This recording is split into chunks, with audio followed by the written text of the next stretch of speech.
Let's say that there was a vibrant, charismatic leader who discovered a health practice and daily meditation regimen that had the potential to improve the lives of millions of people. Let's say that this person came out of relative obscurity with the help of a close family member who founded an organization that could help bring that charismatic leader's message out into the world. And let's say that over time the actions of that relative started to not match the spirit of that charismatic leader's message of love and constant improvement. Let's say that relative never did the practices themselves. Indeed, that relative would go on podcasts declaring that the practices caused him trauma.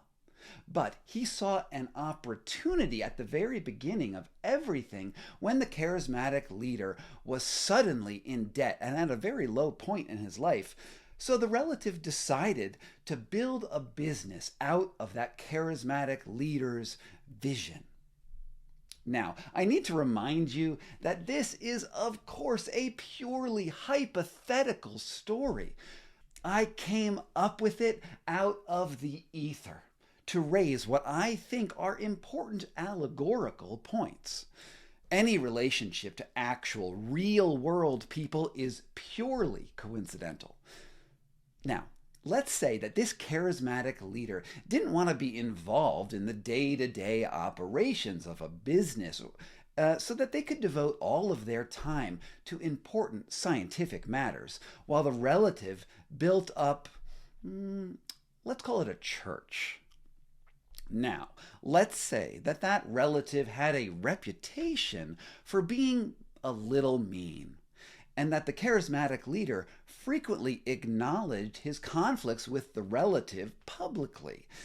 And let's say that the relative had control of all of the charismatic leader's social media platforms, the website, and even filed all of the corporate documents in their own name, so that at least officially, the charismatic leader had no stake in the growing church or its finances.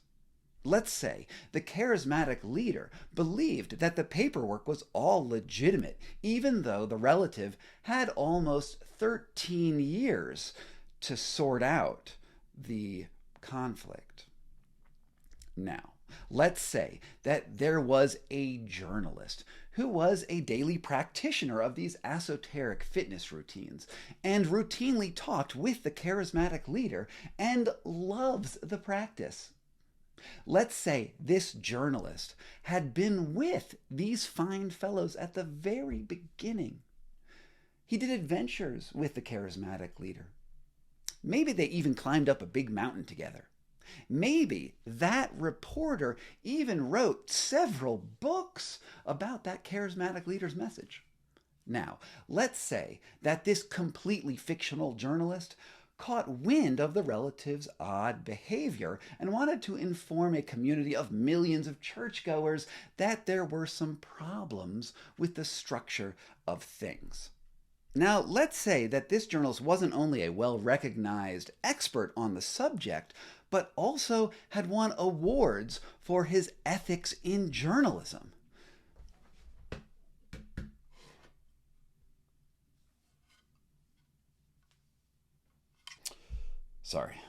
Now let's say that the journalist interviewed many alkalites and priests in this esoteric health church who had very similar complaints.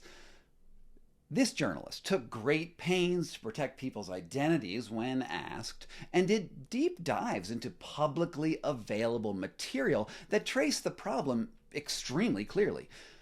Let's say that this journalist was talking with the charismatic leader the entire time and had lots of video and audio recordings of their conversations outlining the problem, and that he wanted to publish those videos at the same time as his report so that everyone knew that his work was on the up and up.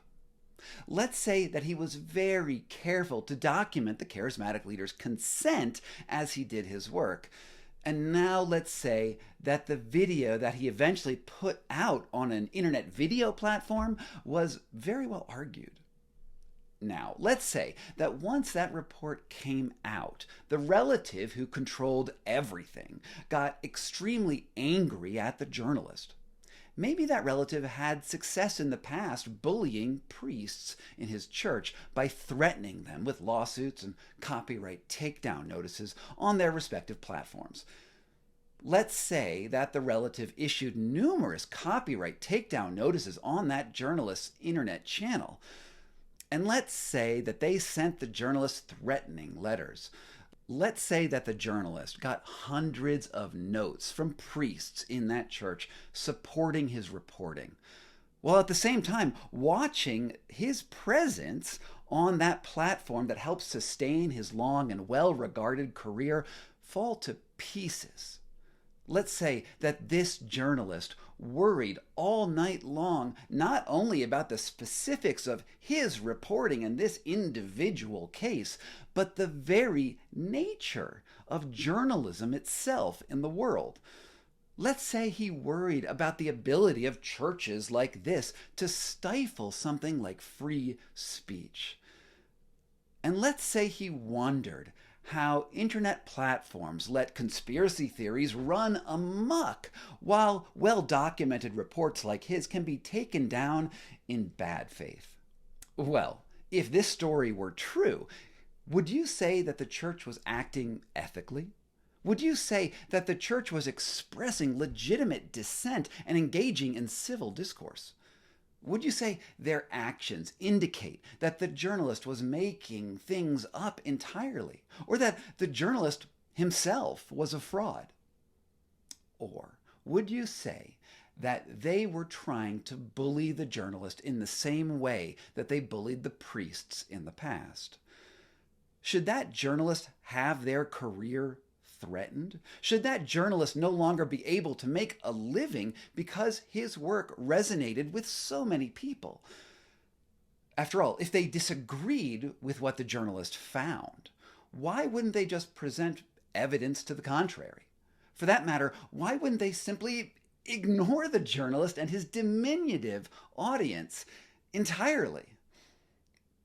Why would such a church take such drastic actions if they felt that their record and the facts spoke for themselves? If you heard this story, would you want the church to change and become better? Would you want to see new leadership from the church that better mirrored the charismatic leader's ideals? If they didn't change, would you want to be affiliated with the church that the relative built? I don't know if I've quite come to the end of my completely hypothetical story. In fact, I feel pretty sure that there might be more chapters to it in the future. Maybe I'll find inspiration from events that happen in the real world. Now, for entirely unrelated reasons, to the tale that I just told you, there is a chance that my YouTube channel might no longer remain online. If you'd like to see where I end up, I recommend that you subscribe to my email newsletter down below, as that is a way that I can get in touch with you outside of a platform that may no longer have me for completely unrelated issues and reasons to the story that I just told you, which is completely hypothetical.